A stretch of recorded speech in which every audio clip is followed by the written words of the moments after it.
Hello and welcome back. तर कसे आहात तुम्ही सगळे? आय होप की तुम्ही सगळे मस्तच असाल। चला तर मग आजच्या व्हिडिओला सुरुवात करूया। तर मला गावी जायचं आहे, म्हणजेच माहेरी जायचं आहे। तर थोडं म्हटलं व्यवस्थित जाव, कारण मला लग्नाला पण जायचं आहे। जवळचं लग्न आहे। लग्नाला जायचं असलं तर आपण असंच तर जात नाही, थोडं व्यवस्थित जातो, व्यवस्थितरित्या सगळं। पण काही करायला वेळच मिळत नाही आणि स्वतःसाठी वेळ द्यायला वेळ मिळतच नाही, कितीही काढतो म्हटलं तर। आणि बरेच दिवस झाले मला वॅक्स करायचं होतं आणि मी अजिबात वॅक्सिंग वगैरे इतक्यात केलीच नाही। म्हटलं आता लग्नाला जायचंच आहे तर आपण वॅक्स करूया।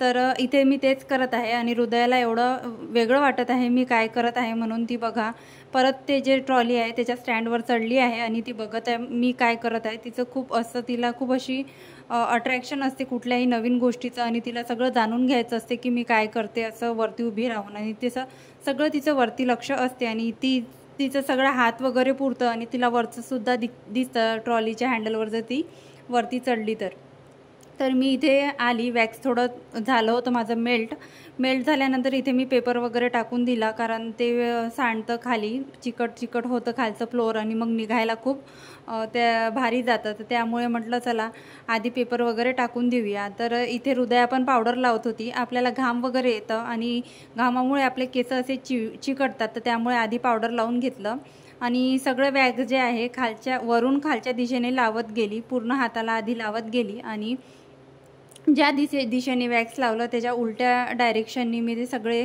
वॅक्सच्या पट्ट्या ओढल्या, म्हणजे केस इझिली सगळे निघून जातील। तर अशा पद्धतीने आपण घरी वॅक्स करू शकतो आणि स्वतः वॅक्स करू शकतो। आता मला तर सवय झाली आहे, मी स्वतःच वॅक्स करते। बरेच असे वर्ष झाले आहे की माझं मी स्वतःचं वॅक्स स्वतःच करते। तर अशा पद्धतीने माझं असं आहे की मी पूर्ण हाताला वॅक्स लावून घेते, म्हणजे जेवढा एरिया मला एका सोबत काढता येईल तेवढ्या वेळात मी काढून घेते।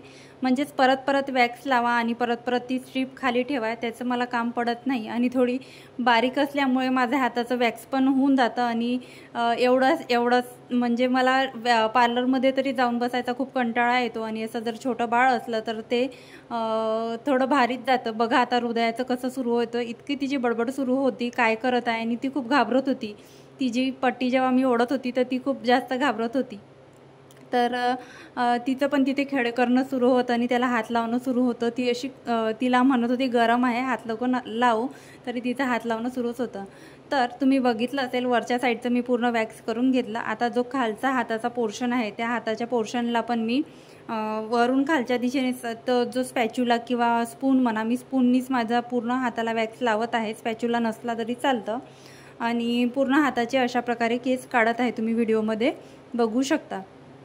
त्याचप्रमाणे आता मला 2-3 दिवस तर आता माझ्या लग्नामध्येच बिझी होईल आणि मी गावाला पण चालली आहे, ते पण मला तुमच्याशी शेअर करायचं होतं। तर बऱ्याचशा त्यांच्या कमेंट आल्या की तुझी मेहंदी बघायची आहे किंवा तुझं ब्लाऊज कलेक्शन बघायचं आहे। तर बघते मी, म्हणजे प्रयत्न तर करते की डेली व्लॉग टाकायचा।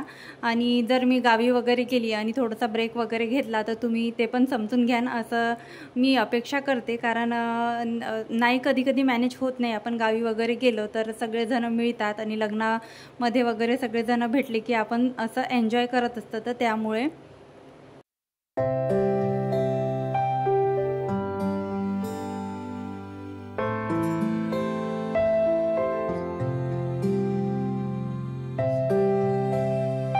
दोन्ही हातांचं वॅक्स करून झाल्यावर उजव्या हाताचं, डाव्या हाताचं, दोन्ही हाताचं आता मला प्रॅक्टिस झाली तर इझिली होऊन जातं आणि लवकरसुद्धा होतं।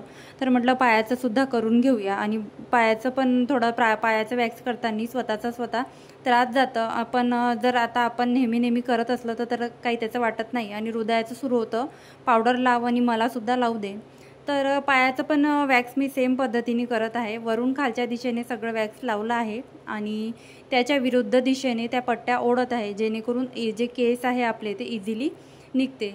वॅक्सिंग झाल्यानंतर पूर्ण नॉर्मल जे टॅप वॉटर असतं त्यांनी हात आणि पाय सगळे वॉश करून टाकले। हातपाय वॉश करून झाल्यानंतर पूर्ण ड्राय करून घ्यायचे आहे आणि नंतर जे काही लोशन, बॉडी लोशन आपण ते लावू शकतो किंवा कोणाची कशी सेन्सिटिव्ह स्किन असते आणि त्यांना स्किनवर थोडे पुरळ वगैरे येतात आणि रेडनेस येते वॅक्सिंग केल्यामुळे, तर ते काय करू शकतात, बर्फ वगैरे लावू शकता, आपण जर थोडंसं मसाज केली, म्हणजे हलक्या हाताने मसाज केली आईसनी, तर ते सगळं रेडनेस चालली जाते. वॅक्सिंग वगैरे झाल्यानंतर घर आवरायला आली. घरामध्ये जो काही पसारा असतो तो सगळं आवरून घेते म्हटलं.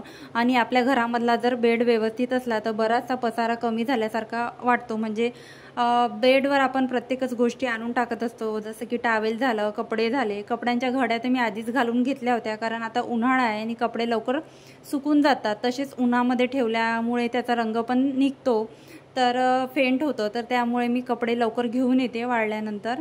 हृदयाचे खेळणे पण जास्त पसरले नव्हते आज, कारण हृदया माझ्याच मागे बिझी होती, कारण मी वॅक्सिंग करत होती आणि तिचं सुरू होतं माझ्याकडे बघणं. आणि तिला खूप इंटरेस्ट येत होता की मी काय करत आहे.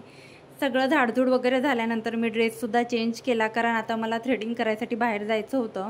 आणि तो ड्रेस पण थोडा चिकट झाला होता, त्यावर थोडं वॅक्स सांडलं होतं, कारण हृदयाचं खूप मध्ये मध्ये सुरू होतं आणि तो त्यामधला चम्मच ती काढत होती आणि इकडे तिकडे तो चम्मच पडत होता. तसं करता करता तो माझ्या ड्रेसवर पण पडला. तर तो ड्रेस मी वॉश करायला टाकून दिला. आणि आता मला बाहेर जायचं होतं आणि कपडे पण चेंज करायचे होते. म्हटलं चला लसूण निसून घेते. आणि आता पण लसूण लागेलच आणि उद्या मला सकाळी टिफिनला पण लसूण लागेलच. त्याचमुळे मी लसूण वगैरे सोलून घेतला. आणि आज फक्त मी नॉर्मल जी मुगाच्या डाळीची खिचडी असते तीच लावणार होती. आणि तिखट वगैरे किंवा मसाला भात वगैरे पुलाव वगैरे केला.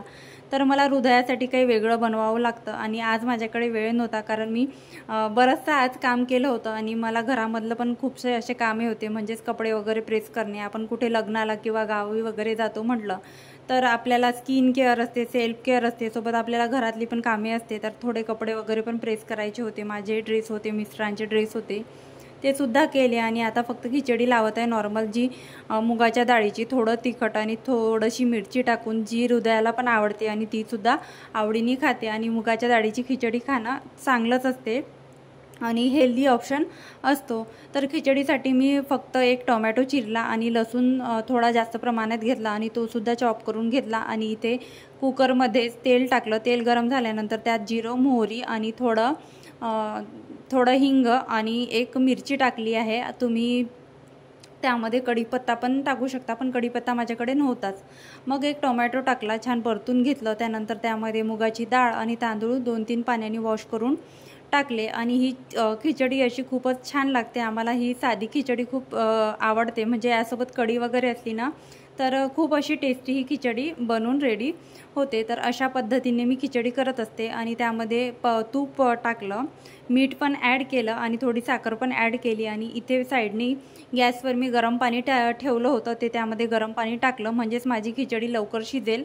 आणि लवकर खिचडी मांडल्यामुळे माझा भाताचा जो कुकर आहे तो पण लवकर थंड होईल. आणि इथे दिवासुद्धा लावला आणि दिव्याची वाट छोटी होऊन गेली. परत मला तो दिवाची वात वरती सरकवावी लागली. नंतर इथे मी मेहंदी मला भिजवायची होती, तर मेहंदी भिजवायसाठी पाणी ठेवलं एका बाउलमध्ये आणि त्यामध्ये थोडी चहापत्ती टाकली, 2 चम्मच चहापत्ती, आणि ते पाणी पूर्ण थंड होऊ दिलं. पूर्ण पाणी गार झाल्यानंतर एका बाउलमध्ये मी मेहंदी घेतली. आपल्याकडे लोखंडाचं बाउल असेल किंवा कढई वगैरे असेल छोटी तर फारच चांगलं. माझ्याकडे प्लास्टिक आणि लोखंडाचं असं काहीच नव्हतं, म्हणून मी असं नॉर्मल जे बाउल आहे ते घेतलं आणि त्यामध्ये दही ॲड केलं, थोडंसं तेल ॲड केलं. दही आपल्या केसांना म्हणजे नॅचरली कंडिशनर करते आणि तेल थोडंसं मेहंदीने आपले केस ड्राय होतात, तर तेलामुळे थोडंसं मॉइश्चराईज केस होतात. आणि चहापत्तीच्या पाण्याने आपल्या केसांना छान रंग येतो आणि मेहंदीला पण छान रंग येतो. तर त्यामुळे मी चहापत्तीच्या पाण्याने मेहंदी भिजवते. मी यामध्ये मेथीदाणा आणि ॲलोवेरासुद्धा टाकत असते. तर जे अवेलेबल साहित्य होतं त्या अवेलेबल साहित्यामध्ये मी मेहंदी भिजवून घेतली. आता उद्या मी मेहंदी कशी लावते केसाला तो सुद्धा व्हिडिओ तुमच्याशी शेअर करेल. तर तुम्हाला माझा आजचा व्हिडिओ कसा वाटला नक्की कमेंटमध्ये सांगा. आणि तुम्हाला जर माझे व्हिडिओ आवडत असेल तर तुमच्या फॅमिली, फ्रेंड्स आणि मित्रमैत्रिणींमध्ये सुद्धा व्हिडिओ शेअर करा आणि व्हिडिओला लाईक करायला विसरू नका. आणि कमेंटसुद्धा सांगा. तुमचे छान छान कमेंट वाचून मला असे नवीन नवीन व्हिडिओ बनवायचं मोटिवेशन भेटते. तर मस्त राहा, स्वतःची काळजी घ्या आणि बाय बाय. भेटूया नेक्स्ट व्हिडिओत.